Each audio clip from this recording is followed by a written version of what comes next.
సమయాల్లో కొందరికి కలిసి వస్తుంది.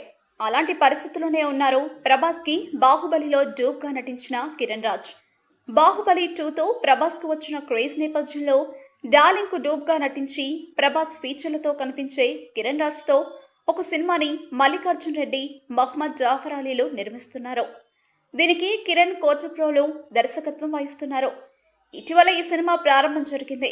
సైకలాజికల్ థ్రిల్లర్గా తెరకెక్కిస్తున్న ఈ మూవీ ప్రేక్షకులకు ఖచ్చితంగా నచ్చుతుందని దర్శకుడు కిరణ్ చెప్తున్నారు. ఈ మూవీలో కథ ప్రకారం ప్రభాస్ డూప్గా పనిచేసిన కిరణ్ సరిగ్గా సరిపోతాడనిపించిందని, అందుకే ఆయన్ను ఎంపిక చేసినట్లుగా చెప్పారు.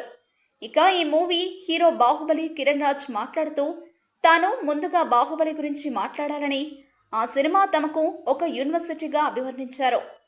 వల్లి మేడం దగ్గర క్రమశిక్షణ, రమా మేడం దగ్గర మంచితనం, రాజమౌళి దగ్గర కష్టపడే తత్వాన్ని నేర్చుకున్నానని, ఎంత ఎదిగినా ఒదిగినట్లుగా ఉండే వైనాన్ని హీరో ప్రభాస్ వద్ద నేర్చుకున్నానంటూ తన విధేయతను ప్రదర్శించారు.